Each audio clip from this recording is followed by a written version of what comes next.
Hi, here we are looking at a copper pipe collar, handmade.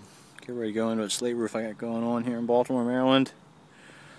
A bunch of copper loop-the-loops, and you can just follow us down here, and we'll see I got some stuff sitting here. Anyway, here's our 4-inch cast iron pipe. You can see where we used to have tar on it for years, some like old cheap pipe collar, and people would smear tar on it. Well, this is a roof replacement. Replacing a slate roof with a slate roof is a good idea. It's a good roof. So anyway, here we go. Handmade pipe collar.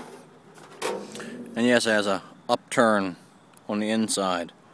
And then, well anyway, it's essentially a pipe made, soldered together with a flange. And it drops over top of here. So the first thing we do is we take these slates here and we make space for them.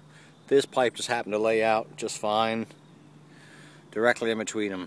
It doesn't happen very often, but it's nice to have here. So anyway, where this is, the hole for the pipe takes the space for the nail that would have been there. So you nail it high, second, just a little off kilter to the first, a little up and to the left on this instance, and a little up and to the right on that. Now, this roof has a good head lap, about 3.5 inches or so. So, okay, now we put our flange on here, and it sits very tight to the roof. Now, we pull it all the way down, push it all the way up, pull it all the way down. You see these marks here? There's a little mark there, and a little mark there when it's square. We push it up, and then now there's a new mark right here. You can't see it, but there you go, lift it up and see it. Now what we do is we find the middle of that, which is right there. And we do the same thing. We push it all the way to the right, then all the way to the left, and then again there's another mark. So we divide it, split the difference. A little bit to the left, a little bit to the right. You'll find out why in just a second. So what we're going to do is we're on our marks. Now these edges are supposed to chamfer, that way capillary action doesn't pull water up into the roof. Now you see, if you look here, we're actually over top of the head lap of the second or the first shingle. In this case, the flange acts as the third shingle, will be covered by the third shingle. Okay, so what we do once we're in place, we just go ahead, get ourselves a nail out here. Pardon me for the funky camera angle. Go here, a nice copper nail. Anywhere will do. Hold on one second here. Let me see if I can get it to stay here. Wish I had one of those camera phones that like click to your head or your hat or whatever it is. I see some guys have. It's a real roof on a real install, not something in somebody's shop that they're trying to teach you. I'm a professional. I do this every day for a living. And if I didn't do a good job, obviously I couldn't get paid and be a professional. Doesn't seem like it, but I'm holding this damn phone. 3 stories up in the air on a 32-foot ladder. Silly, huh? One with the ocean, I had to say. Then I go to the other side. Now, listen, pay attention. These nails are just because I have one hand and I'm going to need my extra hand. So these nails don't have to go here. But if you look, what happens is that they wind up being in line with the nailing pattern of the next shingle. They're in line. So this is not a violation. It's not under the head lap or whatever. For those of you, and God knows there's plenty of naysayers out there in YouTube land, please don't fault me for this one. Now,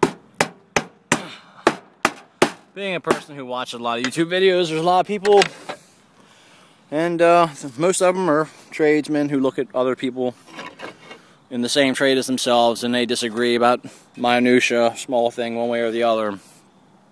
But across the board, most people on YouTube are pretty reasonable. Okay, now look here. I got a slate to go in here.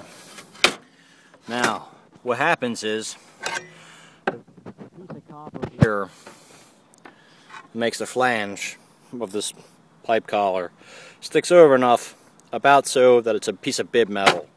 It more or less is. but at the same time it isn't. So we come down here, straighten these slates up. Kind of hard to do one-handed, but bear with me here, guys and ladies. Go ahead, throw a nail in there, tighten this right on down. This one might be a little bit of a pain in the ass because I got that metal in there. Now hold on here. I hope nobody's getting seasick from watching this.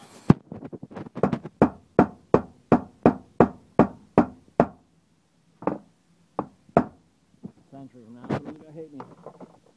Trying to pull them out. But anyway, here we go. We get another nail in here.